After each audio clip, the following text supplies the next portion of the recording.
the Golden Girls. Won't be seen tonight, so we can bring you a very special episode of The Gen X-Files. Welcome to The Gen X-Files. I'm Jim. I'm Adam. And today's show is all about Monty Python's The Meaning of Life. Every sperm is sacred. Every sperm is great. No, it's If one sperm is wasted, God gets quite irate. Every sperm is sacred. it's determined. I'm sending you to medical experiments. Yes. Yes, I should. There's a lot that they could learn from my diseased body. My favorite bit of the whole scene. At the end, he's like, "No, I've decided. You guys are going to medical experiments." Nope, loved ones. Oh, my little angels. Nope. Well, couldn't you just cut your balls off? Oh, if it were only that simple. But God can see through that. Couldn't it just be an accident? No, God's too smart for that. Sorry, little ones. Experiments it is. Aww. My favorite part of that is when they switch over to the Protestants. Yeah. And then for the entire time, it's just a parade of children going to the experiments. I there's, wonder if they just went around. They did. and Did around. I not include that? I thought I did. There were 68 of them, if you count. There's 68 children. Wow. And like 10 of them you see at least twice. But it's, oh my God, this movie, this was the first time I had seen a Monty Python film in the theater when it was new, when it was released. When it first came out. As they say. Premiered. Yes, as they call premiered. it. They. Yeah. And as like a 14-year-old kid, man, this could not be more perfect for me. I remember seeing it in the theater, loving it. Oh, yeah. And then we had two big-ass VCRs. Big old one of those like 400 giant pounds, ones, yeah. Which like Are they the when you top-loading ones? Oh, and then Yeah. when you eject it, if you had your hand anywhere near it, you could lose a finger. Oh, man. yeah. God, those things were dangerous. The springs were like out of aircraft carriers. They were like industrial grade. Yes. Yes. It was a lot of kids lost fingers from VCR accidents. They used to pull them from the old toasters, and they'd put them inside, and Yes. so that they would just shoot them out. Exactly. Yes. So anyway, the old man liked to pirate movies. Oh. I think the statute of limitations might be up. It's been 40-something years. But he liked to, he was one of the first people that were like, hey, if I have two VCRs, Yeah. I can make my own library. I don't have to rent it anymore. I don't have to spend $75, $80, $90 on this stupid thing. Yeah. One of the ones that he did copy was Deliverance, which I'm glad we had that in our You collection. wanted to make sure you saw it as many times as possible. Make you watch that scene again if you ain't good, Piggy. He called me Piggy. No, no, he called me shithead. But Yeah. listen to our episode about the jerk jerk. show for the origins Yeah. of that nickname. But seeing this movie and seeing it with my buddies, I remember my friend Phil. He was my scene when I went to public school as a junior. But this was before I went to school with him. Yeah. He was a couple years older than I. Okay. There were three brothers. There was Phil and Chuck and Steve. And Steve was the oldest. Those are the three of the most generic names ever. It's great. The coolest Sorry, kid. that's great. Yeah, I love it. I love it. Unfortunately, Steve has passed away. But I'm still friends with Chuck and Phil on Facebook. And there's, Chuck was on national news a while ago for losing all this weight. And Nice. And Phil's just a really smart guy. A lot of really talented, great kids. Yeah, yeah. But Phil was he was a smart dude. And he was my Bond buddy and my Python buddy. Like and he would bail you out of jail? Yes. If you He was my bondsman. Your bondsman buddy? No, Yeah. we loved James Bond. James we Bond. had a Gotcha. huge affection for James Bond. He was a super fan. Oh, yeah. Super duper super fan. And also Monty Python and Laser Tag Larry to some respect. I mean, we all, look, you're 14, you're 13. There's a lot of boobs. Well, yeah. Yeah. It's great. That's what gets you in the door. Exactly. That's how they got me every time. Yeah. Boobs. Boobs. See, they give you the boobs and then you stay for the comedy. But it's so quotable. The songs, it's basically a musical.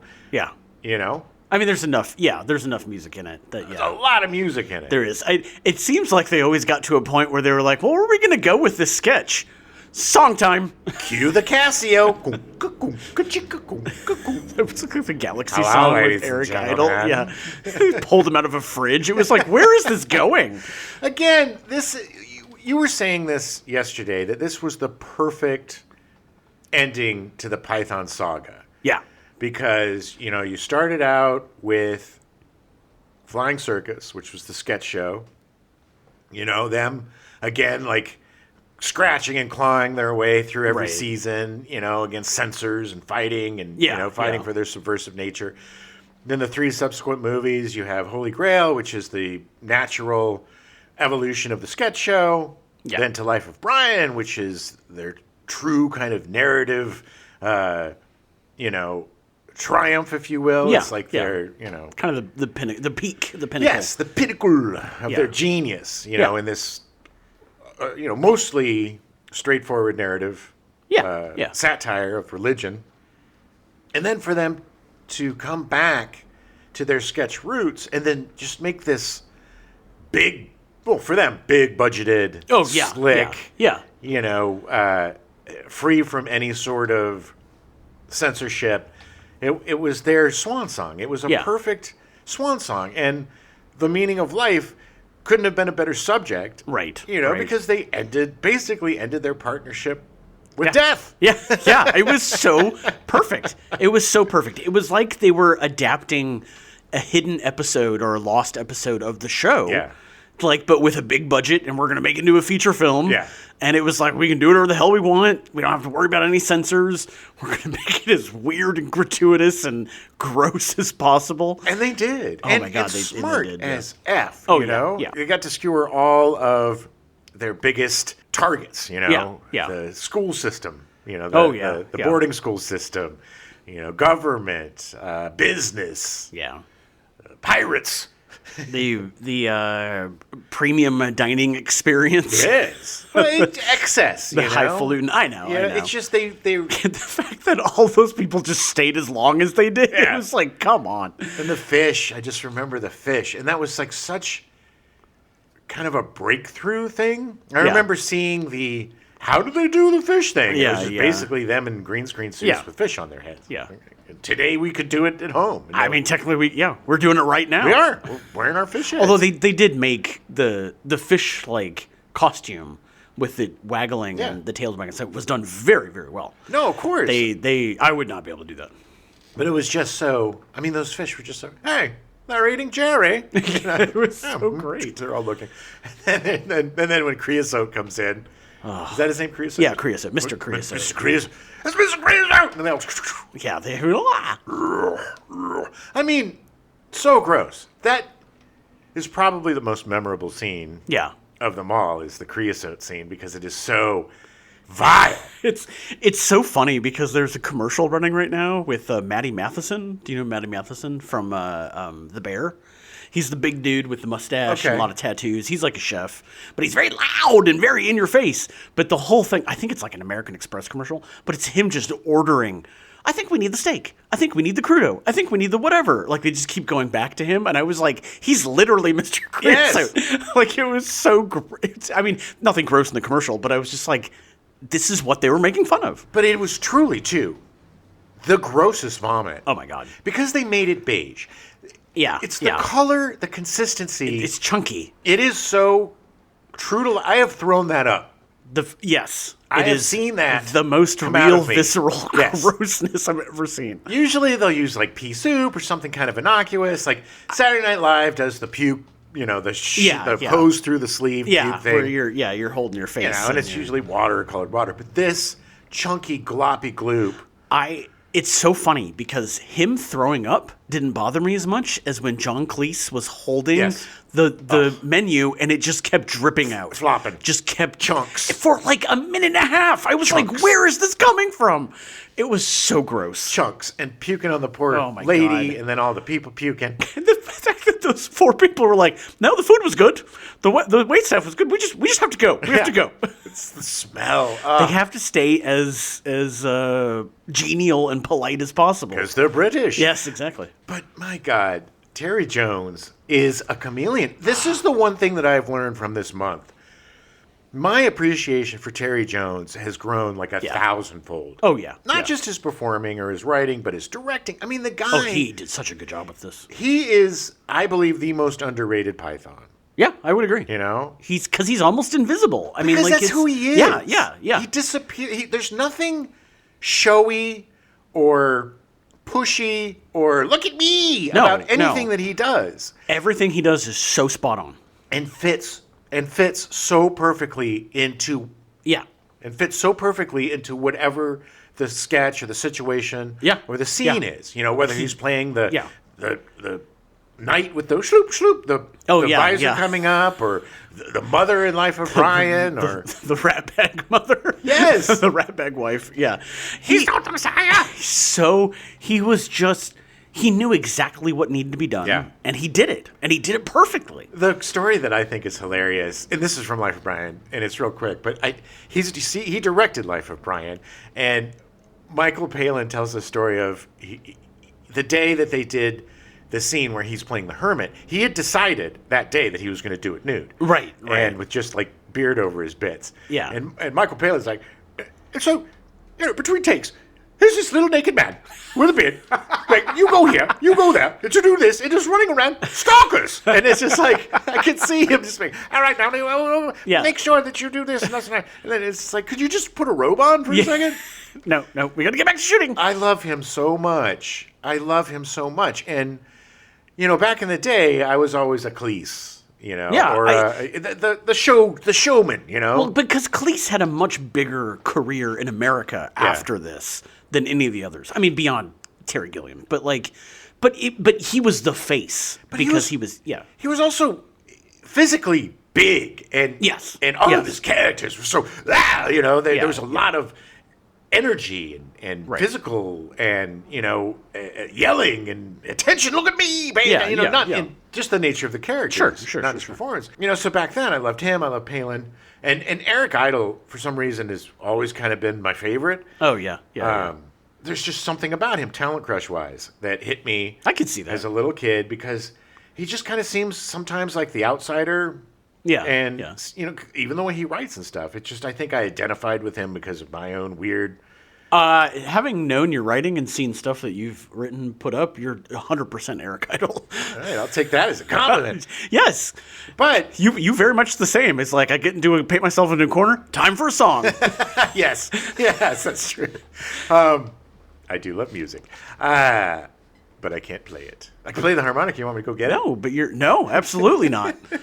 I realized yesterday, I was thinking about Monty Python. I was thinking about some of my work, and I was thinking about the influences. And I think the biggest influence on me were my 50-hour pieces. Yeah, of course. Because they were absurd and ridiculous. Yeah. They tried to say something without saying, in your face. And yeah, like it heavily relied on music and musical breaks. Yeah. And sometimes it just, I think that more than my sketches or anything else, I think that's where. Oh, yeah, I can see that. The Python really pushed through and was like, we're part of you now, buddy. For those that don't know, reference the 50-hour. It was part of a theater group we were in, and we would do a show where you would get essentially about 24 hours to write, and then they would get about 24-ish hours to direct it and rehearse it, and then it'd go up. From pen to paper to performance was 50 hours. 50 hours, yeah. And we used to write and direct or write, and it was a great.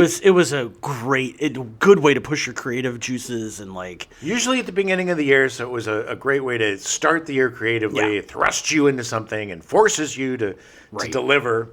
And there were some times I did not think I was going to deliver. Oh, no, definitely. I eventually had to stop because it was like, I feel like I've run out of ideas. Well, I think I did it 13 years. And I think I did 7, and then I was like, okay. But when the director started complaining that my stuff was too long, I was like, all right. Yeah, they never knew what to do with it. It was like, what the hell is this? And then I was able to put together a show with a lot of them called Isms because they all kind of... More so than anything else, they're their own entity. And it's unlike anything else I do, and I miss it a little bit. But definitely a lot of Monty Python influence in those. And Terry Gilliam. And Terry Jones. Yeah, a lot of that, yeah. But to get back to my point, it was just a revelation to just really learned to appreciate Terry Jones as the unsung hero of the whole group, you know? Yeah. God, he's so goddamn good. It really makes me want to check out. I don't think I've seen any of the other movies he's directed and stuff he's done. Like, I think it was not Yellowbeard, Eric the Viking. Mm-hmm. Like, and that Wind in the Willows. Like, I've never seen any of that stuff. Yeah. So, like, I definitely want to check that stuff out. Yeah, me too. Definitely, because I think because he wasn't as showy as the other guys, he kind of went into the background with me as a kid. Yeah. And I honestly, I never appreciated him as much as this month because you're just inundated. Yeah. You know, Python. Yeah. And you can't ignore it. No. I will say I'm very glad we did it. This is a great bookend to the end of the month. This is something that I've been wanting to do for a long time, which is to watch all of the Monty Python oeuvre. And I'm so glad you suggested this. I'm so glad we did it. Yeah, me too. There's nothing like him. And there never will be anything like him again. There's a lot of imitators. So good. But it was the perfect storm of talent, intelligence, lack of ego, and luck that just brought us this group of genii. It's pretty amazing that for less than $100 you can get their entire, like literally everything they produce together on Blu-ray for less than $100. Because I believe the full collection on Blu-ray right now on Amazon's like $65. Really? Like it's not very much. Oh wow! So and I picked up The Meaning of Life for $8. So I mean, and it looks so good. It looks so good. Anyway, let's do it. Yeah, let's get into it. All right, take yourself back to 1983. Yeah. February 28th, the final episode of the TV series MASH, entitled Goodbye, Farewell, and Amen, airs on CBS to a total audience of 121.6 million viewers. So insane. That show, baby, it was so good for the first, 3 seasons. And was so bad. And then it just turned into this soapbox. I love Alan Alda. Yeah. Alan Alda is why most Gen X dudes have a sensitive side. Yeah. Because we had Alan Alda growing up. Yeah. To teach us the things that we should dad. care about. Yeah. But, man, the only thing I remember about that ending, which was just so... But I think by that time, Hawkeye, played by Alan Alda, was in the midst of a nervous breakdown because he was on a bus, and this chicken, they were like, you gotta kill the chicken because it's quiet. Gotta kill the chicken, be quiet. Right, but it wasn't a chicken, it was a baby! And they killed the baby! Oh, God. So he went crazy. Great! Yeah, I mean, it's a comedy show. But the only thing I remember is, I think, either him, I don't remember if it was him or BJ, his buddy. Yeah. But one of them gets on an effing helicopter at the very end of the show, and the other one's on a motorcycle, and spinning the motorcycle to drive it out. And whomever it was, whether Alan Alda or BJ Honeycutt, I forget the name of the actor who played him. Great actor. I don't think they'd ever been on a motorcycle before. It's the most awkward, and to this day, 40-something years later, I remember how awkward and weird it was. But man, that show, I want to do a rewatch of it because I just remember, even as a kid, thinking, when they had Trapper John and when they had Major Burns, it was a funny effing show. It was the ultimate version. Yeah. And then when it came to BJ and Winchester, then everything just kind of went downhill. Although David Ogden Stiers, amazing actor. Great. Yeah. Gave me an award. Love him. Wow, you love him because he gave you an award. He did. Shakespeare. Wow. And BJ Honeycutt. Right. Anyway, it's fascinating to me. It's just so weird that this little comedy based on a Robert Altman movie that lasted 3 times as long as the actual war that it was portraying. Yes. It was such a juggernaut. And people don't even remember it anymore. No. Nobody talks about it anymore. 121.6 million people watched. It was... I bet you if you asked any kid under 30 what MASH is. Well, no. Like, but it was the highest rated show for years. Oh, yeah. It was barely beat out by a Super Bowl, I think, at one point. Maybe. Or something. Yeah. But it held on to that for a long, long time. Yeah, there's only 3 channels. Yeah. I mean, it was easier. It's obviously. I mean, March 9th, the 3D printer is invented by Chuck Hull. Nice. 3D printer in 1983. I'm pretty sure I've used this before in 1983 because I'm always shocked every time. It's like, no, the 3D printer is much older than you think it is. What was the first thing he printed? I can't say in mixed company. Nice. Ugh, gotta sand the edges. March 19th, U.S. First Lady Nancy Reagan makes a special appearance on an episode of the NBC comedy Different Strokes, beginning her Just Say No anti-drug campaign. Okay, number one, that's my birthday. Jim turned 14 the day that Nancy Reagan said no to drugs. I thought that was much earlier than Yeah. my teen years. I thought that came in like the early 80s. No. Although I guess 83 is still... I mean, it's considered still early 80s, yeah. But I remember, I think I might have watched that show on my birthday, and I never did drugs. It absolutely worked 100%. I was going to say, Jim watched it and goes, no, Nancy. No, I'm not saying no. I'm saying no to you, Nancy. Yeah, so simplistic and stupid. Yeah. Oh, the Reagans. They're evil. But but yeah, I remember, it was so like, whenever they did those stupid special episodes, Oh, I know. and it was like, hey, it's Nancy Reagan. Well, hello, Arnold. I'm coming here to show you that we're going to start a new nationwide campaign. What's it about, Nancy? What you talk about, Nancy? What I'm talking about, Arnold, is just say no. When somebody offers you a reefer cigarette, what do you say, Arnold?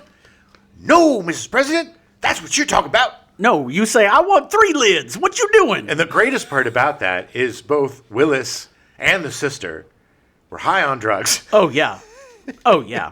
All 3 of them were addicts. I don't think Arnold was.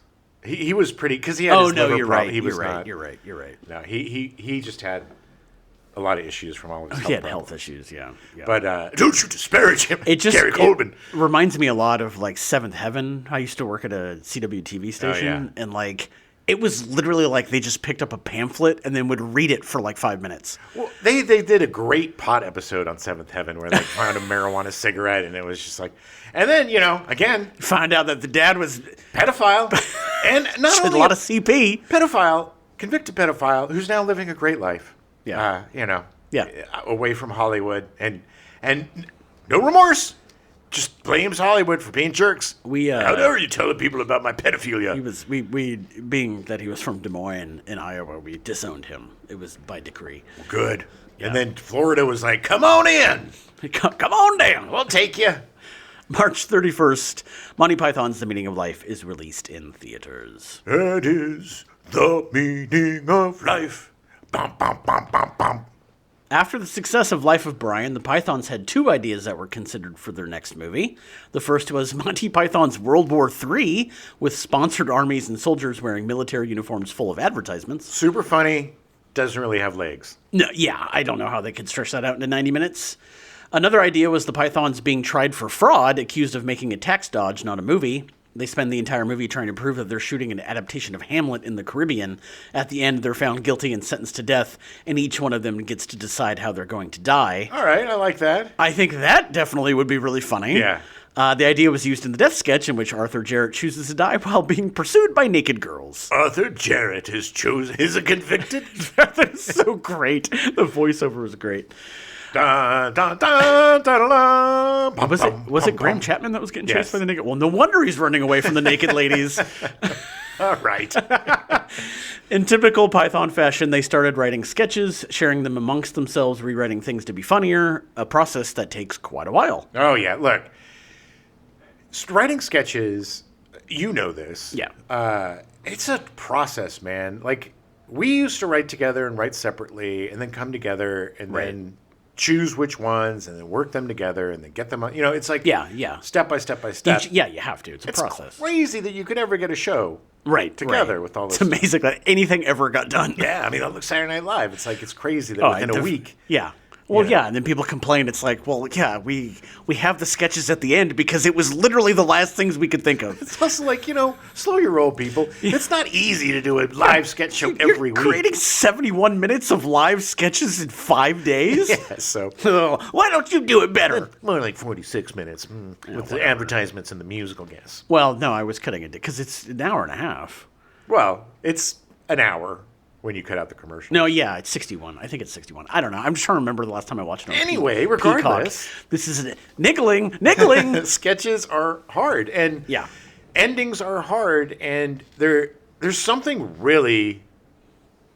This is going to sound weird, but I think the only time I've ever felt like scientific or like a scientist is writing sketches. Oh, yeah? Because there's a science to it, and there is secret sauce, and there is a definite beginning, middle, and end, and you have to design this little chunk to be a fully contained story. It's just very hard to write successful sketches. Yeah. That's why so many sketches suck, because it's all concept with no real good execution, or it's a one joke repeated over and over again with no ending. Right.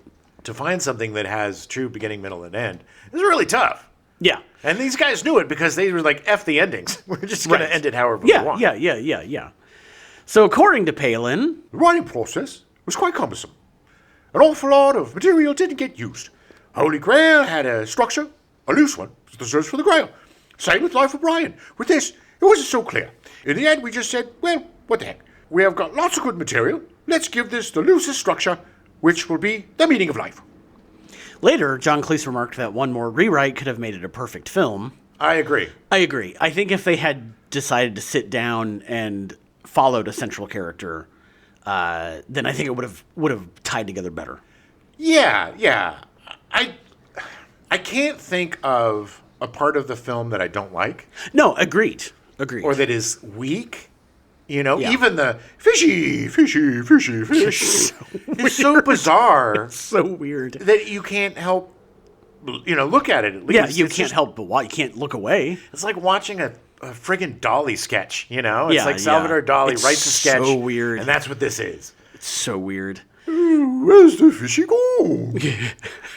But it's so fantastic. Yes. It was so out there.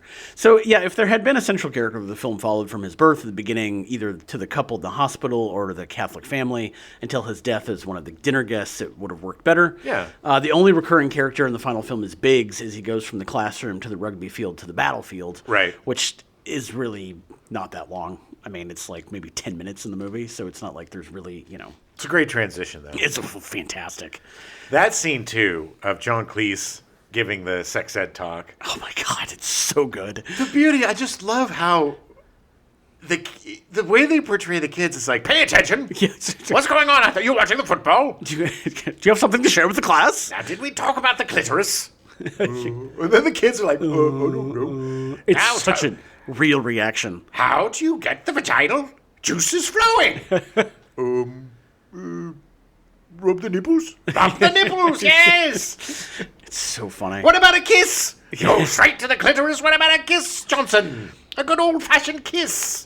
The writing process took so long that in 1980, during the writing, they took a break and performed at the Hollywood Bowl, which was later released in 1982 as Monty Python Live at the Hollywood Bowl. Nice. They turned to Universal for funding for the film. The Hollywood Live at Hollywood Bowl, if you buy, I don't know if it's on the Blu-rays, but if you buy the old collection, it is included. Oh, okay. So we do have it. I plan on watching it before the Stepdad show. Yeah, me too. Yeah. They turned to Universal for funding for the film. This would be the first time that a Monty Python project would be backed by a major Hollywood studio. Well, by this point, they have proven themselves. Yeah, I mean, they know they can make money. Even with the most controversial film, like Life of Brian, they overcame it and they made money. So it was a no-brainer. And I think that somebody like Universal would look at the fact that the people talked about Life of Brian so much. And it's a cult hit at this point. And it helped with ticket sales. And they're like, okay, we can ride on this and we'll make money. We're also at the beginning of the golden age of home video. Yeah. And both Holy Grail and Life of Brian were huge video hits. Yeah. So, it was just they were getting bigger and bigger. And I think at this point, they were probably the most famous in America than, previously. Oh, yeah, for sure. Ironically, Monty Python refused to show Universal Studios a movie script, figuring, as Eric Idle said, if we couldn't work out how to make a Monty Python film, they couldn't tell us. Instead, they showed them a poem, which was a summary of this movie and a budget projection, and Idle said, and to their credit, they paid for the film on that. That poem, we watched the poem. It's on the Blu-ray, the DVD version. It's included, and it is hysterical. It's hysterical. I think Michael Palin read it, right? No, it was Eric Idle. It was Eric Idle? It was Eric Idle. Oh, yeah. He read it really old. He was old. Oh, no, it was obviously shot much later. Yes. But they held on to the poem, and he did it. And it's one of those things. This is also around the time when they had gotten the rights back to their stuff. Right. So, like, they were adding in extra content to things for releases. So it was like, Well, good on Universal, too, I mean, if I heard that, I would be like, okay, money, please. $10 million's not a lot of money. Even back then, it wasn't a ton of money. And they knew that even if they didn't recoup it in the theater, it was becoming more and more apparent that home video was a great way to make up the difference. The home rental market was huge.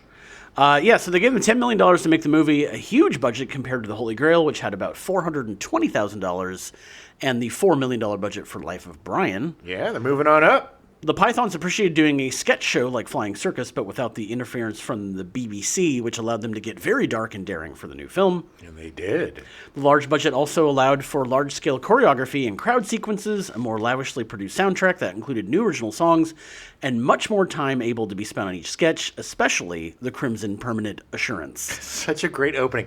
Man, there is a lot of choreography. The Every Sperm is Sacred scene is huge. Like a Busby Berkeley production. It is crazy how much is going on. They just kept pulling in other people and turning to other people. And the ending with the meaning of life and the dance number and everything. It's huge. Again, very Busby Berkeley. Yeah. They had their influences. They did.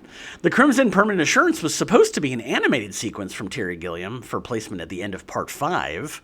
Gilliam persuaded the other members of Monty Python to allow him to produce and direct it as a live-action piece instead. It introduces the film as a short. It's very funny, too, because the Pythons only have cameos in it, and only a couple of them do. Yeah. It's really weird because all these real and they're old not men. They're in it for like maybe 3 seconds, and then they go away. Yeah, and I did not know until we watched it that Matt Frewer was one of the dudes. Max Headroom. one of the American corporate businessmen, looking super young, so young, and he ends up killing himself. The way he jumped out was great. Like, F it! If I ever get to do a stunt, I want to do it like that, where it looks like I just don't care. He was great. It's so great I love watching a movie that I've seen 1,000 times and finding something that I didn't know about it. Yeah. It's crazy because I've been a fan of his for a long time. I loved him on Eureka. Oh, yeah. He's fantastic. Great He's actor. so good. Shortly after the film's title was chosen, Douglas Adams, the official unofficial Python, called Jones to tell him he had just finished a new book to be called The Meaning of Liff. So funny, Liff. Yeah. Terry Jones was initially concerned about the similarity in titles, but Douglas Adams thought that the similar titles could help sales for his book. Oh, yeah. As an homage to Adams, the title sequence has a tombstone, which, when hit by a flash of lightning, changes from the meaning of liff to the meaning of life. I love it. Yeah. Very kismet. They would love Douglas Adams so much. And he loved them. Yeah. Another very, unfortunately, tragic person. Douglas Adams. What happened? He had cancer. He died at like 40. It sucked. That is super sad. I thought you were going to say he was a monster. No. Like, he just died much too young. Oh. Yeah. I didn't know that. Yeah. It was very sad. So, to finish out our deep dives into the Pythons themselves, today we're going to cover Eric Idle and Terry Gilliam. Eric Idle was born in 1943 in South Shields. His mother was a nurse and his father was in the Royal Air Force during World War II. Man, all of them. Old English upbringings are so English. Yeah, I know. While hitchhiking home for Christmas in December of 1945, the dad was killed in a road accident. Oh, man. Idle's mother went into a period of depression, and he was subsequently raised by his grandmother in Swinton. 2 years old he was when his dad died. Yeah. I was 3. Yeah. I was a lot older, ready for it. Yeah, you knew. You were prepared. Yeah. His mother had difficulty coping with a full-time job and bringing up a child, so when Idle was 7, she enrolled him in the Royal Wolverhampton School as a boarder. At that time, the school was a charitable foundation dedicated to the education and maintenance of children who had lost one or both parents. Because back then, the UK gave a shit about their kids. Well, there were also a shit ton of orphans from World War II. It was World War II. Yeah, unfortunate. Idol said, "It was a physically abusive, bullying, harsh environment for a kid to grow up in.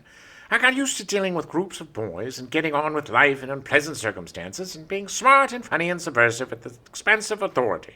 Perfect training for Python." Idol was a fan of the local football team, but he disliked other sports and would sneak out of school every Thursday afternoon to the local cinema. It's football, with your feet. Football, not yeah. American football. Not American bash 'em up Hands. football. He was eventually caught watching the film Butterfield 8, rated as suitable for audiences of age 16 and over under the contemporary film certificates, and stripped of his prefecture, though by that time he was head boy. Ooh, not stripped of his prefecture. Also a very English sentence. Yes. Head boy. Idol had already refused to be senior boy in the school cadet force as he supported the campaign for nuclear disarmament. I refuse. He was not a big commie. fan of war. He was a hippie. He was a bohemian. No, what's the beatnik. Pacifist. He was a pacifist. Yeah, and all those things. Yes. He says there was little to do at the school and boredom drove him to study hard and consequently win a place at Cambridge University. That's the thing. These boarding schools, you got nothing to do but study and bully. Yeah. And so there's Yeah. a lot of smart, sadistic people that come out of boarding schools. That is very true. While at Cambridge, he studied English and joined the Cambridge University Footlights Club. Idol started at Cambridge only a year after future fellow Pythons Graham Chapman and John Cleese. He became Footlights president in 1965 and was the first to allow women to join the club. Nice. Groundbreaking. Yeah. Because he wanted to get laid. Probably. He's one girl. I want to be in Footlights. Oh, I'm going to make it happen. I'm changing I the don't know why entire it's charter. Australian all of a sudden, but I want to make it happen. He starred in the television comedy series Do Not Adjust Your Set, co-starring his future Python castmates Terry Jones and Michael Palin, with Terry Gilliam providing animations for the show.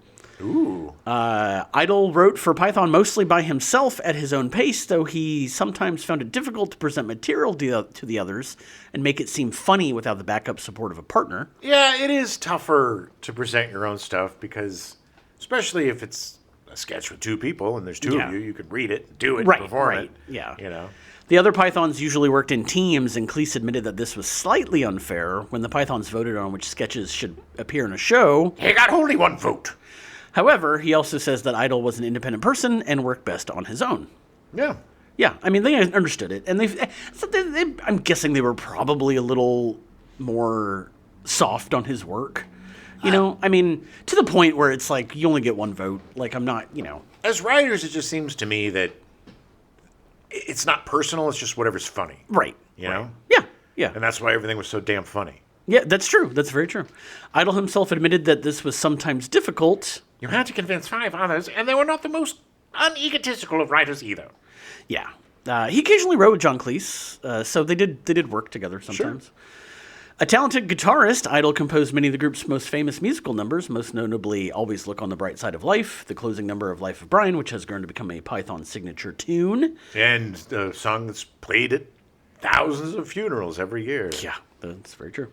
He was responsible for the Galaxy song from The Meaning of Life. In 2014, he got together with astrophysicist Brian Cox and rewrote a lot of the song to update it with new discoveries since the song was originally written. Brilliant. The updated song was performed at the Farewell Show at the O2 Arena in 2014. That was Sitting on the earth, it is revolving at 1,000 times a minute. That was the one. The Farewell Show at the O2 Arena was the Monty Python Live, mostly because Graham Chapman had already died at that point. Right, Yeah. but Jones was still going. Correct. Yeah. Yes. After the end of Flying Circus, Idol started a BBC Radio 1 show called Radio 5, which ran for 2 seasons. Idol performed sketches and links to records, playing nearly all the multi-tracked parts himself. In 1975, Idol created Rutland Weekend Television, a play on London Weekend Television, a third-party contractor that provided weekend television programming for ITV in Britain. Nice. Rutland was England's smallest county, but had been abolished shortly before the show aired in an administrative restructuring. Oh, man. To make the title completely ridiculous, the show actually aired on a weekday. Nice. It ran for 6 episodes in 1975, had a Boxing Day special in 1975, and had 7 more episodes in 1976. The main legacy of Rutland Weekend Television was the creation of the Ruddles, a parody of the Beatles. Which was very funny. Which I did not realize the Ruddles came from Rutland, so that makes more sense now. Because the Beatles came from Beatland. They did. We're from Beetle They became very popular in America as Idol hosted SNL 6 times between 1976 and 1979. Yeah, everybody did, though. They had like 4 hosts. It was Eric Idle, Steve Martin, George Carlin, and Paul Simon. They just kind of basically hosted the show. You know what? I'm not going to diminish the fact that he hosted 6 times. He did. That is a huge, especially in 3 years, that's a huge accomplishment. He was like the first 5-timers club guy. He was, yeah. Probably right after Steve Martin. Yeah. Yeah. Idol collaborated with SNL to make the TV movie All You Need Is Cash, which aired in 1978. I don't know that one. It was based on the Ruddles. Or it was featuring the Ruddles. It was about like the All You Need Is Love, but about them just wanting money. Wasn't there a movie too called Here Come the Ruddles? It was something later. I think it was like a reunion thing. Yeah. Idol worked with the other Pythons sparingly throughout the rest of his career. In 1983, Idol also appeared in Yellowbeard, written by Graham Chapman. He appeared in The Adventures of Baron Munchausen in 88, co-written and directed by Terry Gilliam. Listen to our Munchausen episode. Yes. He did perform in a ton of other projects, including acting as the bike rider in National Lampoon's European Vacation in 1985. The only decent part of that movie. The only That is decent part of the that most movie. true thing you've ever said. He was in Nuns on the Run with Robbie Coltrane in 1990. That was pretty funny. I enjoyed that. You know, it's funny. I don't remember that, and I want to watch it again because I really love both of them. Yeah, and they're both great. Mom and Dad Save the World in 1992, playing King Raph. Yeah. That one actually isn't too bad. Is that the one with John John Ritter. Lovitz? No, I think it's John Ritter. Is that? Oh, maybe not. Because I think it's, isn't it John Lovitz is the bad guy? I thought and it then was John Ritter and John his Ritter wife and are Terry saving. Garr, I think. No. It's Jeffrey Jones. Is it and Jeffrey Terry Jones Garr. and Terry Garr? Yeah. Oh. Yeah. Oh, now I'm sad. Yeah. Yeah. He was in Splitting Hairs in 1993, which he also wrote. That's not bad. Which I've never seen. He was in Casper in 1995. He was playing one of the guys trying to rob the house. that Oh, Casper was right, in. right. Yeah. And he was in Dudley Do-Right in 1999, Okay. which I don't know I've seen. And I know that Brendan Fraser's in it. Yeah, he plays Dudley Do-Right. No, he does not. Brendan Fraser plays Dudley That's Do-Right. what I said. Oh, I thought you meant Eric Idle played No, Dudley you said Do-Right. Brendan Fraser's in it, and I said he played. Yeah. But I don't remember what Eric Idle played in that. He played Dudley Do-Wrong. He might have played Snidely. It's the Whiplash, the bad guy. Probably, he looks like him. Yeah, I could see him doing that. He also performed in a bunch of TV, writing and directing an episode of Fairy Tale Theater in 1982. That had everybody. That was Shelley Duvall's. Duvall. I said Shelley Long. Shelley Long. Shelley Duvall. Yeah, she did that for a few years. I think it was on Showtime. Yeah, Or HBO, yeah. Showtime. But it was huge. Yeah. I mean, it was There was tons of everybody. stars. And each episode had like 3 or 4 like stories in it, so there was just a ton. Yeah. A lot of fairy tales. A lot of people really loved it. Guest spots on Laverne and Shirley, Frasier, and Mad TV, along with 22 episodes of Suddenly Susan. Yes. I do not remember him on that show. I Although think I didn't think I really watched that show. So. that was the Brooke Shields show, right? Yeah. Where she was a photographer? Model photographer, I think, or something? I don't know. Or They're- magazine or something? No, the magazine one was just Shoot Me, wasn't it? Yes. Or maybe they were both. I But I do remember him. there are vaguely so many sitcoms in the late 90s that all kind of mesh together Well, for it's me. like that one, the Leah Thompson one, and Just Shoot Me are all kind of the same. See, I also get News Radio mixed up with those, Yeah. and Yeah. like it was just a certain brand or like look that was just so similar. Yeah, all these like glossy workplace comedies. God, what was the Leah Thompson one? God, you said that. Now I don't remember. We've talked about it before. Yeah. just That one don't lasted remember. for a long time, too. It lasted for quite a while. Idol also had a prolific voice acting career as well, playing Wreck-Gar in the Transformers the movie in 1986. What? Do you remember that? Okay. Oh, yes, Jim, yes. go back and listen to our The Transformers the movie episode because we talk about this. Yes. Just to clarify, Caroline in the City. That's it. is the Yes, name of thank the you. Leah Thank you. Thompson. Thank you. With, But Wreck-Gar, he played Wreck-Gar on the weird garbage planet or yeah. whatever. No, I remember now. I was thinking of the movies, not the animated stuff. Yeah. Oh, no. The animated movie. He was in The Secret of Nim 2, or did a voice in The Secret of Nim 2, Timmy to the Rescue, Quest for Camelot, and Rudolph the Red-Nosed Reindeer, the movie, all in 1998. Big year for him. He was. He was in South Park, Bigger, Longer, and Uncut in 1999. Who was he in that? I don't know. Oh, I love that movie so much. It's so good. I haven't seen it in a long time. He was in 102 Dalmatians in 2000. Oh, come on, man. It was the voiceover. It was just the He played the puppies? animated thing. He was probably playing somebody that was trying to steal the puppies. Woof, woof. Woof, woof. He was also did voices in Shrek the Third in 2007. And in Absolutely Anything in 2015, voicing Salubrious Gat, the alien, which was co-written and directed by Terry Jones. Okay. Amazingly, this is Idol's last film role in 2015 so far. I don't think he's done any features since then. All right. He's old and tired. Yeah. I mean, he's still working, but... He has to, as we'll find out. Yes. In 2000, Idol helped conceive the musical Seussical the Musical. Excellent. That seems like a perfect fit. Yeah. In 2004, Spamalot premiered. Right, he wrote the lyrics in the book. In 2015, in a performance of the Hollywood Bowl, Idol performed as the historian, which I think is really funny. Very apt. Because he's old. And he gets killed right away. Idol won a Tony for Best Musical for the show, along with a Drama Desk Award for Outstanding Lyrics in 2005, as well as a Grammy for Best Musical Theater Album in 2006. Good for him. Idol has written 2 novels, Hello Sailor in 1975, a satire of British politics, which was remarkable because most of the last page was blacked out, allowing the reader to come up with their own ending. Hello, sailor. It was because the politics, and like there was little pieces throughout the whole book that was redacted. blacked out, but then the very end was like there was one line and then everything was redacted. That's hilarious. So you have no idea what actually happened. I love it.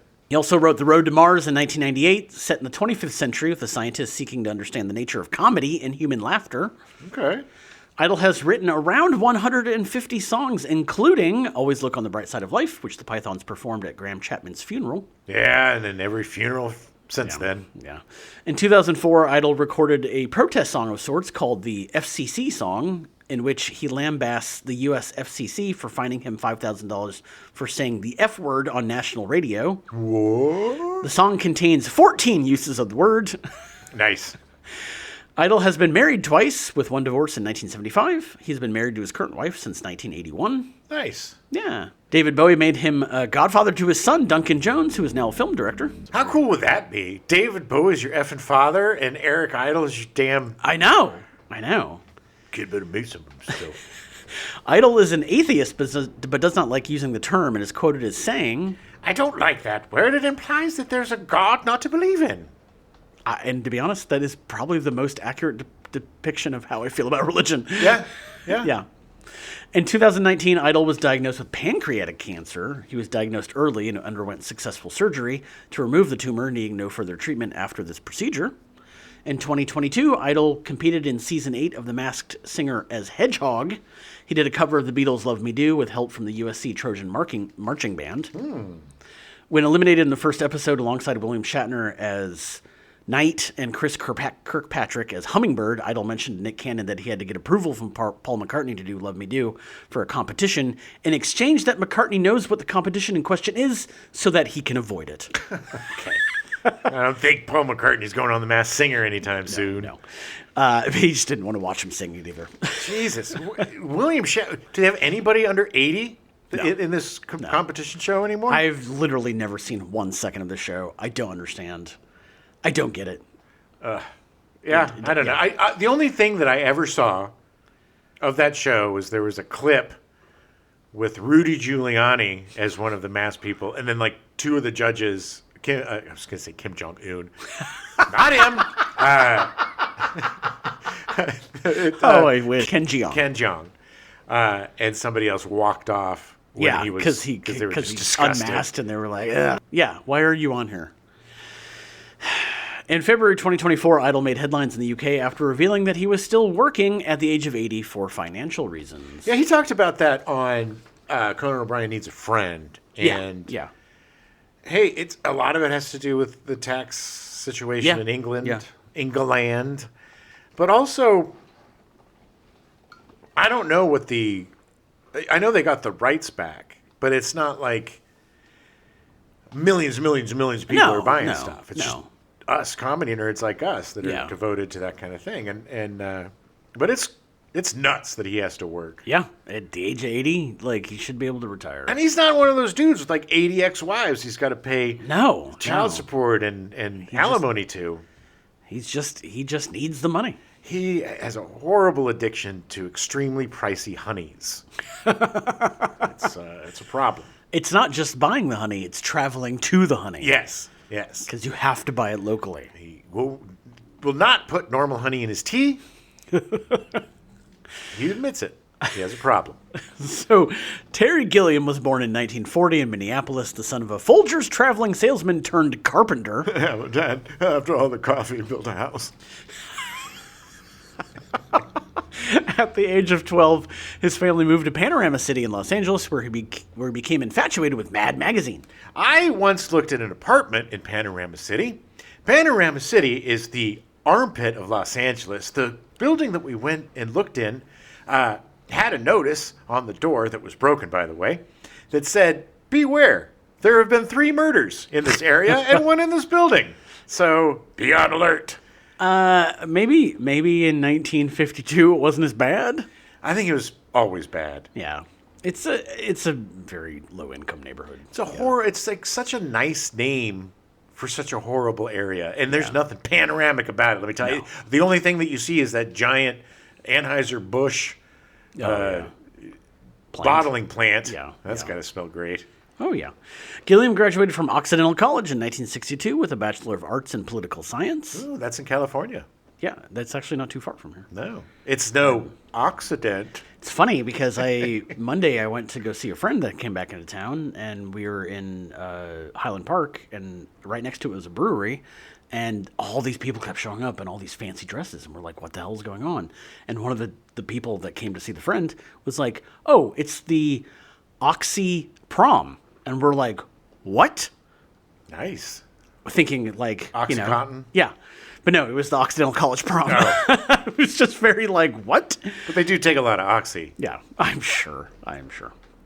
Good friend of mine also went to Occidental College and studied religion. Is now a priest. Oh. Well, a preacher, minister, I guess. Right. I mean, she's Presbyterian, so they let that happen.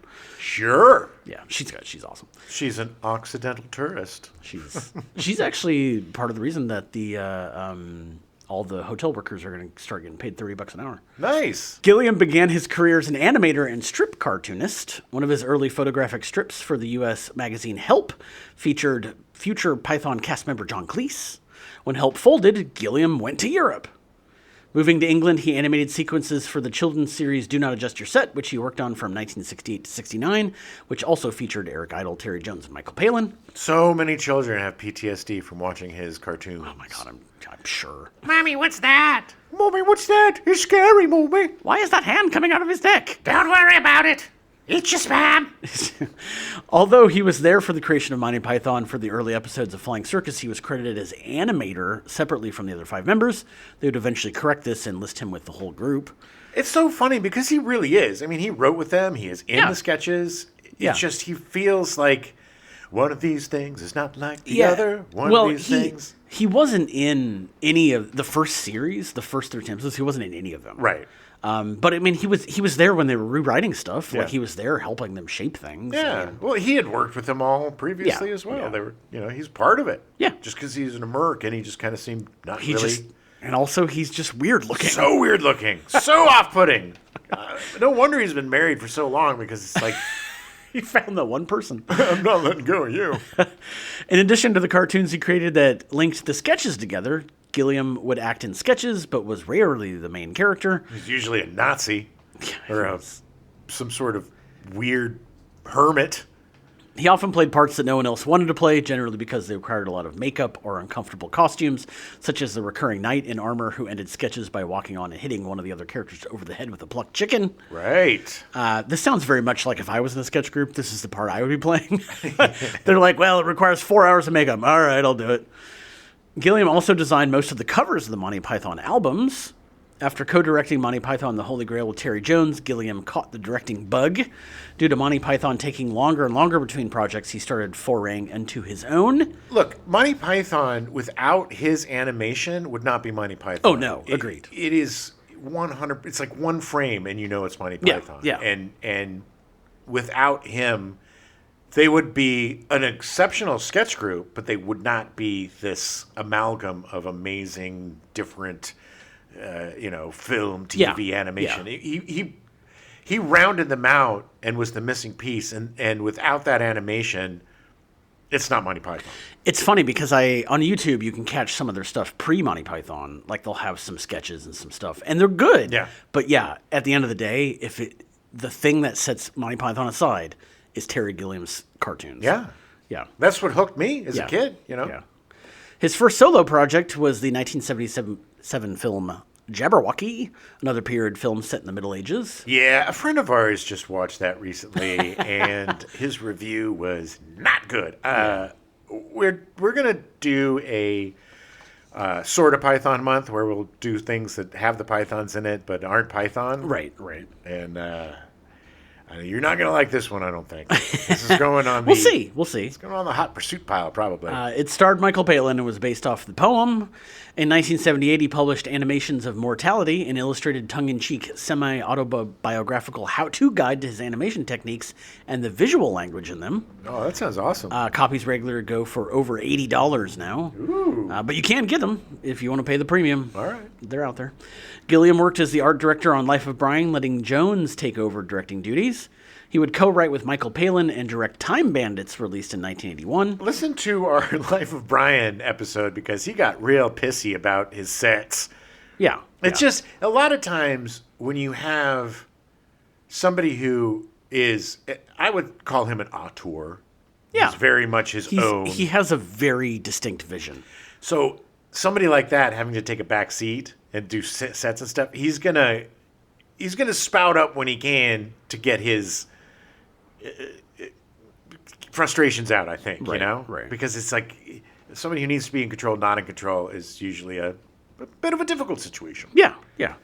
He would co-write with Michael Palin and direct Time Bandits, released in 1981. The film stars David Rappaport, Sean Connery, John Cleese, Shelley Duvall, Ralph Richardson, Katherine Hellman, Ian Holm, Michael Palin, Peter Vaughn, and David Warner.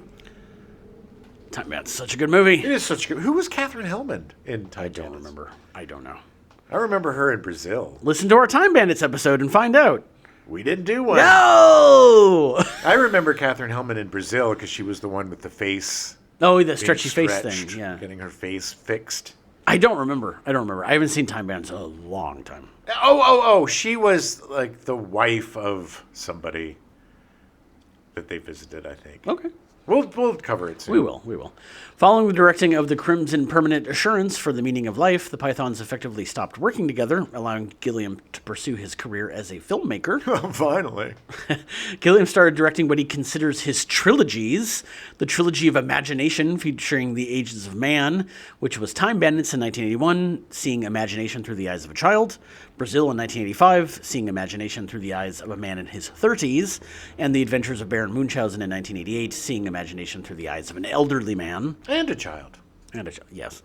It all comes back around. Yeah. In the 1990s, Gilliam directed a trilogy of Americana, which all take place on North American soil and admittedly are more loosely connected. The Fisher King in 1991, starring Jeff Bridges and Robin Williams. Great movie. 12 Monkeys in 1995, starring Bruce Willis. Great movie. Fear and Loathing in Las Vegas in 1998, starring Johnny Depp and Benicio del Toro. An amazing adaptation of that book. Yeah. It's an unadaptable book, and he did the best you could do. It is definitely the best effort for that book. Yeah. Looking at you, Bill Murray. And Peter Boyle. But of those three, I loved 12 Monkeys. Yeah. I became obsessed with that movie in Yeah. college. Yeah. Didn't they make a series about They it? did. There's a TV show, yeah. In 1999, Gilliam attempted to film The Man Who Killed Don Quixote, which was budgeted at $32.1 million, making it among the highest budgeted films to use only European financing. Ooh. Unfortunately, in the first week of shooting, the actor playing Don Quixote, Jean Le Rochefort, suffered a herniated disc and a freak flood severely damaged the set. Oh, my God. It's crazy, the documentary about this. Yeah. The film was canceled, resulting in an insurance claim of $15 million. Despite the cancellation, the aborted project did yield the 2002 documentary Lost in La Mancha, produced from film from a second crew that had been hired by Gilliam to document the making of Don Quixote. Yeah, it's... If you've ever seen Hearts of Darkness, Coppola's wife, her book and subsequent documentary, it's very much... About making... Apocalypse Now. Apocalypse Now, yeah. Which was a disaster. Which was a nightmare. Yeah. Yeah. It's... but the documentary is so good. Well, yeah, I mean, this is another example of the making of the film is more outlandish than the film itself. Right. The story behind the film Right. is a lot more interesting, even though Apocalypse Now is an amazing film. There is an amazing shot in Man of Lost in La Mancha where they come up and all the sets have been washed away. Yeah. And they pan over to Terry Gilliam and he's just staring like, this sucks. Yeah. Like it is, you can see the heartbreak on his face of like, what in the hell? Oh, It is. yeah. Oh, it's so good. It's so good. Should have been used to it by now. Mother effer's cursed. He is. After the cancellation, both Gilliam and the film's co-lead Johnny Depp wanted to revive the project. The insurance company involved in the failed first attempt withheld the rights to the screenplay for several years, with the production on hold until 2008. Following the failure of The Man Who Killed Don Quixote, J.K. Rowling, the author of the Harry Potter series and a fan of Gilliam's work, advocated for him to direct Harry Potter and the Philosopher's Stone in 2000, Oh. the first movie. But Warner Brothers ultimately chose Chris Columbus for the job. Yeah, much safer choice. Yeah. I mean, I would love to have seen what Terry Gilliam could have done with... it would be a very different movie. Yes, I think it would be brilliant. I don't think it would be anything close to what the book is. I think No. he would completely No, it would make have it been his own. It would be very weird. Yeah. In 2005, Gilliam had 2 movies released: The Brothers Grimm, starring Matt Damon and Heath Ledger, and Tideland, starring Jodelle Ferland, Jeff Bridges, and Jennifer Tilly. Yeah, I barely remember that one. Tideland, yeah, I remember the box art or the poster for it more than I do the movie. Yeah. But I think when I saw it, I didn't realize it was Terry Gilliam because it was very much not like his other stuff. Yeah, yeah. And The Brothers Grimm, I did not even realize. It's like an action movie, and I did not realize that was him either. I think that one was damaged in the editing because it's not Yeah, a bad yeah. movie, and both those guys are really good at it. It's a really fun The concept. the art design and stuff is really cool. Like all the guns they use, Yeah. all the stuff. Like it's very Terry Gilliam. Very Terry Gilliam, but I think that it seems that studio interference effed that movie. Yeah, I would agree. In 2007, he started production on The Imaginarium of Dr. Parnassus, starring Heath Ledger. On January 22nd, 2008, with most of filming done, Heath Ledger died. Yeah, that was so horrible. Wait, he died? What? No, I'm just kidding. It was awful. Sorry, it was awful. That was just so, yeah. Production was stopped as most of the financing was riding on Ledger being in the movie. The worst part of Heath Ledger dying is that Bane was the villain in the third Batman movie. Wow. I'm not kidding.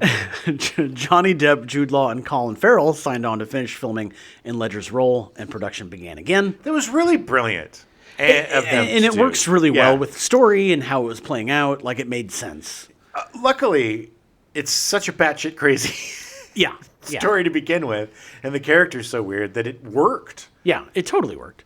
During the filming, when they got back into filming, Gilliam was accidentally hit by a bus and suffered a broken back. Jesus, man. This man is cursed. I wonder what he's done. Seems like he's got something dark in the past. Look at his face. Stop. The movie finally was released in 2009. Depp, Farrell, and Law donated their proceeds from the film to Ledger's daughter. In 2013, Gilliam released The Zero Theorem, starring Christoph Waltz. And guess what? I had no idea this movie existed. Neither did I. No idea. It was. I think it's about a mathematician and AI, maybe AI or something. I don't know. I like Christoph Waltz. I Yeah, like yeah. Terry Gilliam. I mean, I'm Sounds gonna like a good one. find this and watch it because I did not even realize it existed. After getting the rights back to The Man Who Killed Don Quixote in 2008, Gilliam was determined to make the movie. After numerous casting changes, including Johnny Depp, Adam Driver, Michael Palin, and Jonathan Pryce, the movie was completed and released in 2018. Yeah, nobody saw it. I did. I saw it in the theater. Well, you were like one of 6 people that saw it. Yeah, it wasn't bad. I'm just saying it sucks for him to yeah, go through yes. all of that and to have it not very well received. It was just a bummer. I agree. It was fine. I mean, it wasn't. I think the build up to it was just a little much. I think most of his work are fantastical messes. I think most of his work Yeah. kind of loses it some places, at least his later work. Yeah. Yeah. Because I think it seems to lose focus a little bit, his later work. Yeah. You know, I'm talking after the trilogies, because those Yeah. are all very solid. Yeah. But I think, you know, maybe just all the tragedy and all the stress. It and everything. became so hard for him to make movies. Yeah. Plus, he was fighting with like a lot of studios and stuff, Yeah. and like he's like he very famously like at one point was on like on Hollywood Boulevard with a sign saying, we'll make movies for money or whatever. Like it was like, I'm ready to make a movie, give me money, and it's like He's an auteur. I mean, Yeah, he is yeah. one of the few people like that, and deservedly so. yeah. I mean, he's brilliant. He's earned his curmudgeonly, idiosyncrasies. It seems to me, watching a lot of the behind-the-scenes stuff with his films or watching the documentary about Don Quixote, he's not an a-hole, power-hungry narcissist. He's just so focused on getting what he wants Yeah. that everything kind of falls to the wayside, and he's just not paying attention to other stuff. I think one of the things with Terry Gilliam is that I think that he's a very outspoken person, Well, sure. and I think that can get him into trouble sometimes.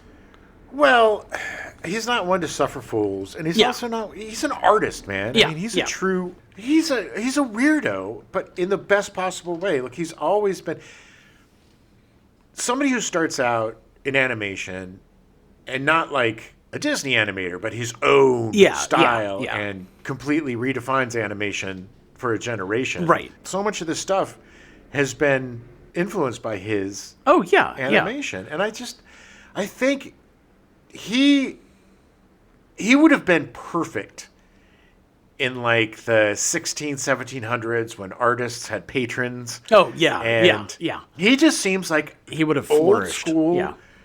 turn of the century, 16th century kind of artist to me. He's just a throwback to that Right. kind of uncompromising Yeah. vision, And I think coming from animation, where he's in control of everything, Right. it's not so much bad luck. It's just that things that happen that are out of his control probably are more exacerbated with him because he's so used to Yeah. controlling everything. Having more control. I agree. my opinion. I agree. What do I know, eh? In June 2024, Gilliam announced the making of a new film called Carnival at the End of Days. It will star Johnny Depp reuniting with Gilliam, along with Jeff Bridges, Adam Driver, and Jason Momoa. Nice. All of them, except for Momoa, have worked with him before. Yeah. The production of the film is expected to begin in April of 2025, according to Gilliam, and the last word that I found was that it started shooting on April 7th. Nice. Johnny Depp will play Satan, and Jeff Bridges will play God. And Momoa's going to play Johnny Utah, flying in from Dune 2. Gilliam has also directed a bunch of theater and even an opera. Gilliam has been married to British makeup artist Maggie Weston since 1973. That's crazy. He, to me, I know. is the I know, one guy I that I know. cannot believe has been married like 6 times. Like, Yeah, he seems yeah. like the kind of... He seems like somebody would get tired of him and be like, okay, we're done. But apparently, maybe he just gets it all out on set and stuff, and comes home and he's just a pussycat. Yeah, probably. He found the right person. Look, if a weirdo like Terry Gilliam can find true love that lasts for 50 years, There's Hope for all of hope us. for everybody. Yep. I love you, Terry Gilliam. She worked on Monty Python's Flying Circus, many of the Python films, and Gilliam's films up to The Adventures of Baron Munchausen. And he fired her. They- Too old. That's how they stayed together. Yes, you fired, old lady. They have 3 children: Amy Rainbow, born in 1978, Okay. Holly Dubois, born in October of 1980, and Harry Thunder, born April 3rd, 1988. I hate when these artist people name their children. It's like, your kid's going to get effed.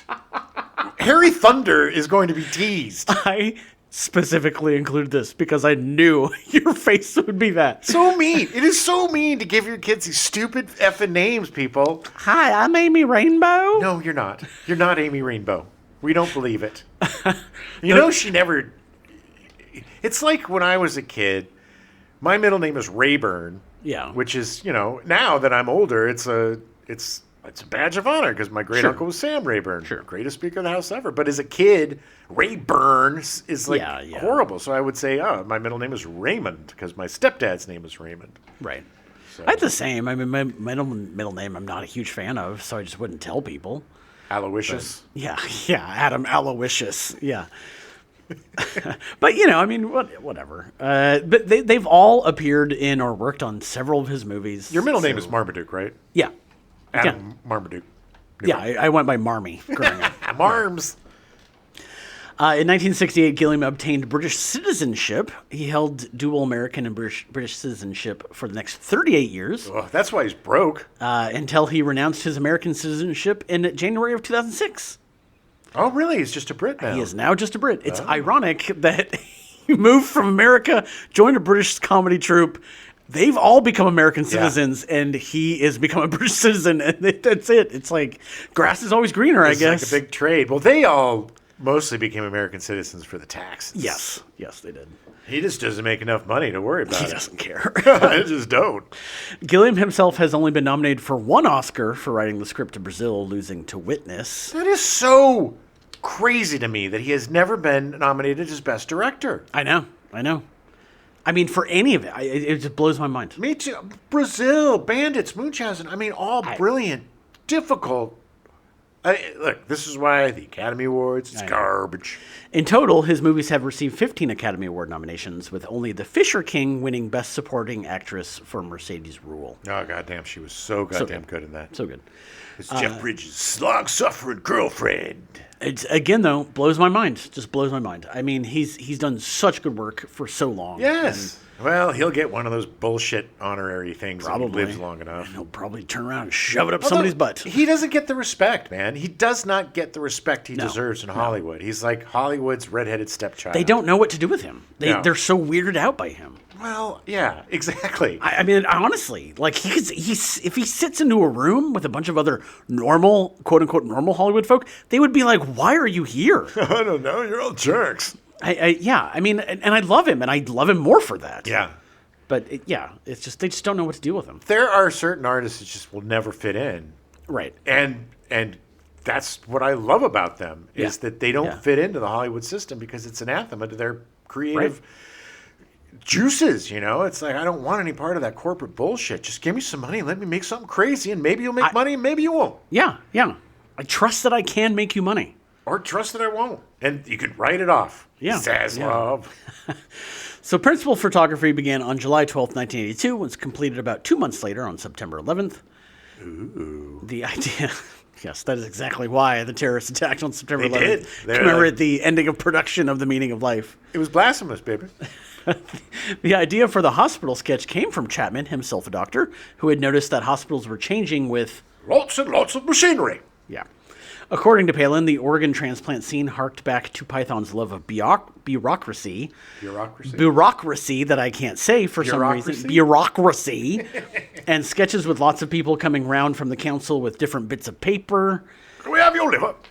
Yeah. That was so great. Are you doctors? Gross. No. And then, after witnessing the most horrific thing, he's like, well, can we have your liver then? Well, now, okay.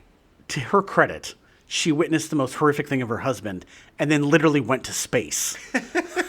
And when she came back, she was like, I'm feeling really insignificant. Can we have your liver? Yeah, okay. I guess when you're walked to space and told the secrets of the universe.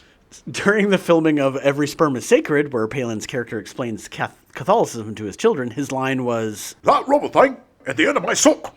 Which was later overdubbed with the word cock, because Palin did not want to use that language in front of the children. Yeah, there's 1,000 children. The kids later admitted that they had no idea what they were singing about. Good. They had no idea what was going on. Every sperm is sacred. Poor kids, like 5 kids, naked kids in a tub. Yeah. It's just like, what is going on? That's so hilarious. It's so British. Terry Jones wrote the Mr. Creosote sketch with Terry Gilliam in mind to play the title character. Because he's the gross. Surprise, surprise. What's the grossest character? Gilliam will play him. Gilliam convinced Jones that he should do it himself. The sketch was roundly rejected on its initial read-through. It's so risky, really. How do you sell that to them? It's like, well, what's funny about it? He's puking constantly. And then he Constantly. explodes. Yeah. It's like, well, okay, how is that funny? But John Cleese later realized a few weeks later that the waiter was the funniest part. The waiters, he is hilarious as the waiter. So good. Because it's like, it's just normal to him. Yeah. It is such the best straight man. Get me a Christmas, get me a crazy bucket. Get him a clean bucket. I'm going to throw up. Oh, God, the voice. It's so gross. Oh, I have the lot thing. Cleese and Chapman reworked it. I'm assuming they probably gave more work to the waiter than it was before. The Mr. Creosote scene took 5 days to shoot and involved the use of many gallons of fake vomit. So gross. The greatest vomit, as we said. Which, after a few days' use, had caused an unpleasant smell to permeate the function hall that the crew had hired out as the location. God, what did they make it out of? Do you know? No, I don't know. Several of the extras actually vomited from the smell and watching the sketch. Upon conclusion of filming on the final day of shooting the scene, the venue had to be thoroughly cleaned and aired out, as a wedding was scheduled to take place there the following day. Do you smell something, honey? Something smells rotten. Is there a dead animal in here? This is our wedding, oh damn it! I paid a lot of money for our daughter to get married in this venue. Can you have vomit everywhere? Film director Quentin Tarantino said that the Mr. Creosote scene was the only time he was unable to view a graphic film sequence, recollecting... The only time I ever had to look away because I couldn't bear to watch was the meaning of life. When that fat bastard just kept being sick, I felt really nauseous. It was just too much. I was looking around and I thought, if anyone is sick and I have to smell vomit, I'm going to hurl. I just about held on to my lunch in the end, but I still can't think about that scene without retching. Yeah, I had a hard time watching this. Oh, gotta eat another bite. From the second he walked in, it was really, honestly, the most disturbing part was the voice. Yeah. Like, it was so just like, you are fat. Fat voice. Bring me 6 bottles of champagne. Yeah, the gross thing, too, is you pointed out that even before he starts eating, he's puking. Yeah, it doesn't, he's just, it's, okay, take it away. I'm not done yet. I'm not done yet. The really funny thing, I thought I included this, but apparently did not, was that John Cleese had a really, really hard time saying wafer thin mint. Wafer thin? He would laugh every time. That's the best line in the thing. Part of the running away was because he started laughing. Well, you could see it on his face. Yeah. Because it's gleeful, but it comes across great because it's like he knows he's going to explode him. I know. And it's like this is his revenge almost. I am going to end this now. How'd you like a mint? Oh, I would need another bite. Come on, it's wafer thin. It's the one, the wafer thin mint. All right, it's one. And then the fact that he puts it on his tongue, like it's like communion. Yeah. Oh. And there's just stuff oozing out of his mouth. It's just so disgusting. But so gross. It's the part that most people remember of that movie. The funny thing is that until we watched this, I had never seen the whole movie all the way through, but I definitely have seen that scene. Of course. Yeah. It was just, again, so well done. And so, really, it's so, I can't put into words that scene because you're right. There's something really uncomfortable about that scene that goes beyond the fact of the vomit and all that. It's almost like the weird subtext of rich excess and you know, that kind of stuff. It's just something that makes you squirmy and uncomfortable even without all the gross stuff. There is I don't know if you've never read Preacher, the comic book Preacher. No. There is a character in it who I think technically he's the Pope, but he is very much Mr. Creosote. Oh, really? Where he's just eating cakes and then vomiting and then eating more cakes. Ugh. But to show the excess of the church and like all that stuff. Yeah. But that's the first thing I thought of was like, oh my God, it's so gross. It's so gross. Get me my bucket. My bucket. The only character that appeared in all 4 Monty Python movies is God. Graham Chapman, who was openly gay, asked to play God in this movie because he was frustrated at the Church of England for refusing to marry him and his partner, David Sherlock. Nice. At the time, same-sex marriage was not legal in the United Kingdom, nor recognized by the Church of England. Or the United States, for that matter. No. And I think much like the other movies, I'm pretty sure God is just animated, and it's just one hand. Nice. But, you know. In the Find the Fish sketch, the fishy, that green elephant-like waiter is a leftover costume from Time Bandits. Oh, nice. Yeah, it's crossover. Fishy fish. It's so weird. It just comes out of nowhere. Yeah. It's like, what is going on? And it just ends. But it works so well. Yeah. It's so weird. It's very much Salvador Dali. Like it's so Dali, and it's so weird. It's just absurd, and it's absurdity to the nth degree. It's so good. The original tagline for the movie read, "It took God 6 days to create the heaven and the earth, and Monty Python just 90 minutes to screw it up." The film's total running time with the Crimson Permanent Insurance is 170 minutes, or 107 minutes, but the feature is 90 minutes long. Yes. Technically, it is a short that opens the film. The short, yes. The film opened in the United States on March 31st, 1983. At 257 theaters, it ranked number 6 at the U.S. box office, grossing $1,987,853, or $7,734 per screen in its opening weekend. That's huge for back big. then. 7,000 per screen is huge. It played at 554 cinemas at its widest point, and its total gross in the United States and Canada was $14,929,552. Ooh. Internationally, it grossed $27.8 million for a worldwide total of $42.7 million. Not too shabs off That a $10 million budget. It's how you make a profit. Well, that was the thing, man. Back then, the margins weren't that crazy. You could make a $10 million movie, make $30 or $40 million, and it's a success. Yeah, yeah. You know? Now you make a movie, it's $500 million, and it has to make $3 billion to be profitable. I know. It's untenable. And it's just, you know. I mean, the fact that they made a $10 million movie, they made a $32.7 million profit. You could make 2 more $10 million movies and still have a $12 million profit.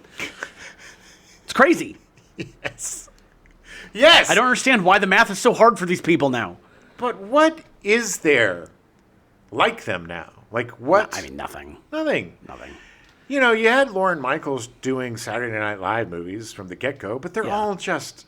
I mean, the large majority are not good. No, I mean, there are a few that are good because of the people. Of course. You know, like I think the Coneheads movies is an example of something that was actually pretty good. That Right. has absolutely no right to be. No, right. But turns out to be. But all of them were just cash grabs for Yeah.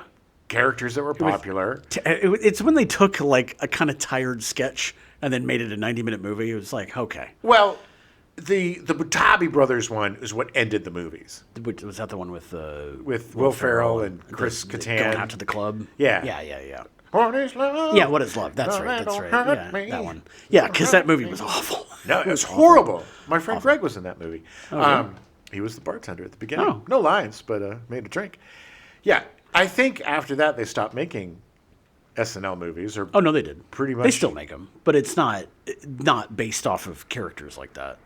He changed it. Lorne Michaels changed it. The contracts for the people that came in, that essentially like they could make movies, but he would be producer, and there was like a certain time period where if they made movies, he had first rights as a producer, and so it wasn't always just SNL movies. Sure, but the only one I can think of recently is the Please Don't Destroy. Like what other? I'd have to look, but I'm pretty sure there's been stuff since then. Because I can't think of any of these guys in movies. Any of the recent cast members. Not for a while, You know. no. But I don't know. Who knows? We'll look it up and talk about it on the Stepdad Show. But again, you know, those were cash grabs. You know, Yeah. those weren't, you know, 6 guys getting together for years and painfully constructing Right, of course, genius. of course, You know, yeah. that not only is funny but is socially relevant and No, it was like I said, Scathing. It was extrapolating on kind of tired sketches, making them even longer, and then people paying money for that. yeah, the SNL stuff. Yeah, SNL stuff, not Monty Python, of course. No. No. Roger Ebert of the Chicago Sun-Times gave the film 2.5 stars out of 4, calling it A barbed, uncompromising attack on generally observed community standards. okay. Why didn't he like it? I mean, he gave 2.5 out of 4, so I mean, he liked That's it like more a than he didn't. C. Well, he liked it more than he didn't. I don't know. 2.5 is not a good review. Gene Siskel of the Chicago Tribune awarded 3 stars out of 4, calling it Fresh and original and delightfully offensive. What more can you ask of a comedy? Wow, it's one of the few times I agree with Yes. Gene Siskel. He had his moments. He did. Look, for some reason, and I don't know what it is, maybe because people teased him for being a chub, but it seems like Ebert, it seems like Ebert has problems with comedies. Whether it's Home Yeah. Alone or Steve Martin, there's something, There's something about it. Yeah, I'm not sure why. I don't know, It's a little weird. to dig into that. Maybe, We're doing a biopic of I think Siskel and it's- Ebert. I think it's because a clown killed his father. Adam's directing. I'm going to star as Siskel and Ebert. We're currently building a fat suit. No. I'm going to do the whole thing skinny, and then we're going to take a couple of months off. Take a year off, and Jim's going to gain 100 pounds. Yep. It's going to be brilliant. All right. Hollywood, call us. We're going to call it At the Movies. Ireland banned the film on its original release, as it had previously done with Monty Python's Life of Brian, but later rated it 15 when it was released on video. Well, there's no, at least back then, there was no, and probably now, no more Catholic country in the world than Ireland. Yeah. It was, when it came out, like, even though they banned it in the theater, within like a week, it was on VHS, and like people were watching it. Yeah. Like, it didn't matter, you know.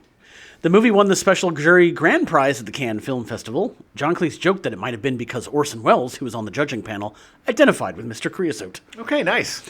Way to go. Making a fat joke, please.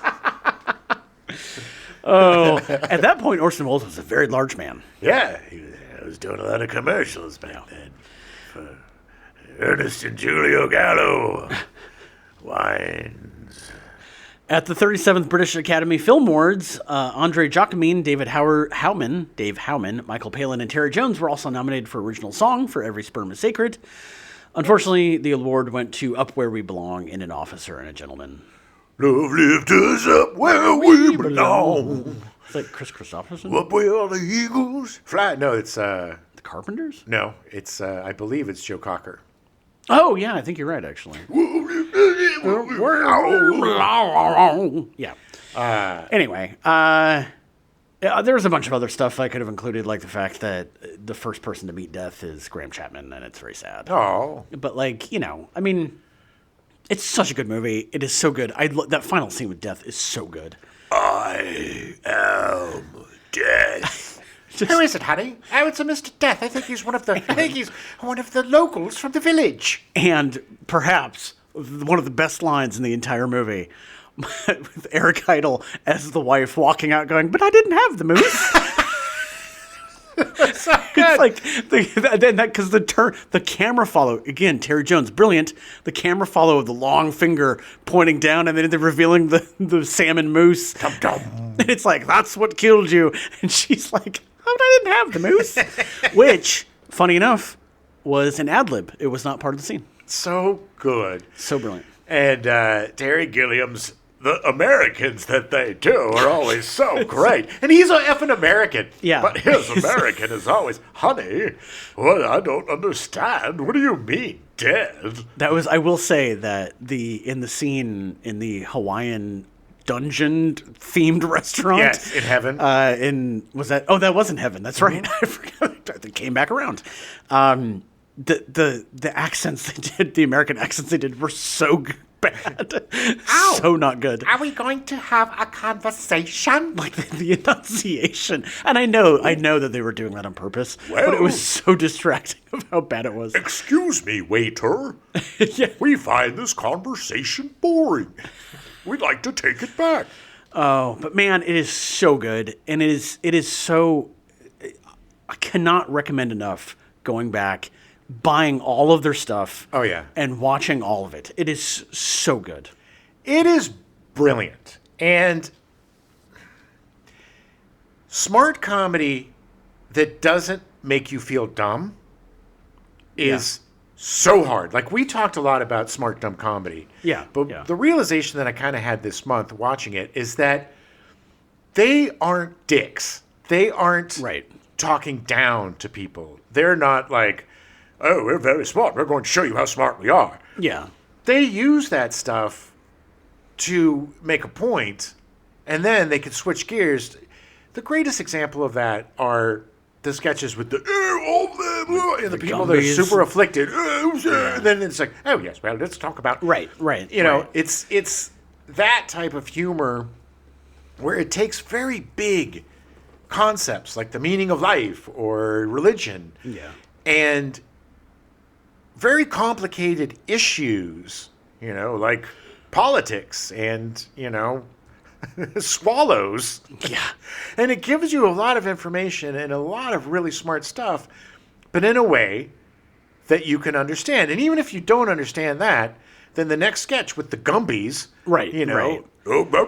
you'll get that. You know, there's no... That's the amazing thing, is that they were able to be highbrow and lowbrow Yeah. at the same time. Yes. Because if you didn't get the highbrow stuff, it's fine, because there's going to be a guy vomiting everywhere, and it's going to be funny. They know the English audience, and their audience, they weren't just for the educated Cambridge set. Right. They were for the working class set. Yeah, They were for yeah. the people punching out at the factory every day who needed to have somebody making fun of the guy that's giving them their paychecks. Yeah. And be like, well, it's right. He's a total dick, he is. And then Yeah. there is not a comedy group, institution, or comedian that matches them. No, it's been 50 plus years, Yeah. and 56 years. there is nothing. There's been nothing. There's been a lot of imitators. There's been a lot of... All of us who ever did sketch comedy, we all owe to them. Yeah. They showed us that it could be done differently, you know? Like I said, when we were doing the Choops, we tried to do something outside of the box, and that's because of my respect and all of our respect for Monty Python. We wanted... yeah, We didn't yeah. want to be Monty Python. We wanted to be as smart Right, as right, Monty Python, right. which is an extremely uphill battle. The four of you Impossible guys, trek. oh my God. Oh, yeah. Well, me. The other guys are pretty smart. But what I'm saying... Okay. We all owe a huge debt of gratitude to these guys, whether you're a performer or not, just in terms of joy and comedy Yeah. and understanding. Like I said, not only did these guys help shape my views and tastes in comedy, they also were the catalyst for me leaving religion and Yeah, questioning yeah. things. And not to say that, oh, leaving religion is what you have to do. But no, it got me personally Yeah. to ask questions. Right. And when I got the answers to those questions, I didn't like them, and I moved on. Yeah. But they, through humor and wit and great writing and great performing, were able to inspire me. And that's, Yeah. you know, that doesn't happen very often. People talk about, Yeah. inspiring, blah, blah, blah, but it's not like this. The fact that they were able to do all of that Mm-hmm. the way that you described it and make it look so easy Yeah. is so rare. Yeah. And so incredible. There's not a stinker in the bunch, man. No. And the fact that it holds up now, Yeah. 56 years later, that it holds up now and it's just as relevant. It's either a treatise on how the world has not changed very much, or just the fact that this stuff is timeless. Well, we've gone backwards, that's for sure. It's tapping into the human, the meaning of life. It's tapped into what it is to be a human being. I will say that we need Python now more than ever. Yeah. We need people to... We need satire, and... Oh, yeah. We need skewering of the institutions, and we need to think for ourselves. And Monty Python, as a comedy group, is wonderful at getting you to think outside the box, to change your views. And if you're somebody who found them as a young person like I did, it changed the trajectory of who I was in many different aspects, not just comedy, but philosophy and you know, the way I look at things. And I think the way that they can see everything with absurdity and the way that they skewer the imperialism of England and the Church of England and all these institutions that should not be parodied, and do it in such a smart way where it's not just saying, you're dumb. Right. Here's why you're dumb. Yeah. And here's another reason why you're dumb. If you think harder about it, you'll see even deeper why it's dumb. Yes. Yeah. And again, like I said, we need this now. We need to truth against power. And usually the most effective use of that is comedy. I mean, look at the guys that are, you know, holding point now, whether it's Seth Meyers or Jimmy Kimmel or you know, John Oliver, or any of these guys. You know, it's the comedy, The Daily Show. It's the comedians in the comedy that are telling the truth, that people are going to them for the news and the truth because they're getting it in a way that's like, hey, dum-dum, here's what's going on. Can you believe it? Here's how I can explain it and make you laugh, and it'll stick more. There's no better tool or weapon against authoritarianism than humor. If you can make fun of them, if you can ridicule them, that's their power is gone. It's true. You know? It's true. And that's why the first thing they do is they jail the artists. Yeah. Yeah. Because nobody expects the Spanish Inquisition. This month has been one of my favorite months of the entire it's been run of the such show. a joy. Such a joy. One of the things I really love about this show, and we've talked about it before, is how your appreciation for something changes over time. Mm-hmm. And my beginnings with Python, as we talked about at the beginning, came on after Benny Hill. Animation hooked me. I saw a couple of boobs. And then Silly Walk, boom, I am in. Watching John Cleese walk on the insides of his feet and whatever he did was revelatory, man. Yeah. Revelatory. And I think there's a lot of kids out there like me. You know, you talk to any of these guys, Conan O'Brien or just Conan O'Brien. Okay. But you talk to like any of these big comedy guys, they will always especially the smart guys. Yeah, the guys that write for The Simpsons or the guys that write for The Office or Greg Daniels. You know, they all have affection and reverence for the Pythons. Yeah. You know, anybody who has worth their salt in comedy reveres these gents. They changed the landscape of comedy. They did. And the fact that Eric Idle still has to work, we need a GoFundMe for him. Yeah. I mean, if some woman could raise $1 million by saying the N-word to a child, maybe we could raise some money so Eric Idle doesn't have to work in his 80s. Yeah. People. Well, we'll be back next week with our Stepdad show. We'll talk a little bit more about some Monty Python stuff that we did not cover in the last 4 weeks. Yeah. Some really weird stuff. I'm so excited to talk about. Yeah, me too. But yeah, we'll see you next week. Try to be nice to people. Avoid eating fat. Read a good book every now and then. Get some walking in. And try to live together in peace and harmony with people of all creeds and nations. That's my Michael Palin.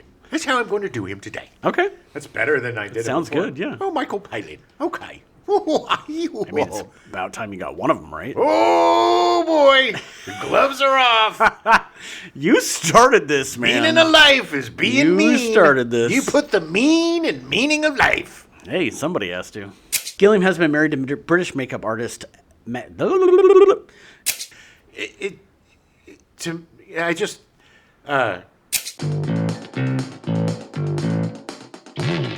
We now return you to your regularly scheduled programming, The Mary Tyler Moore Show, already in progress.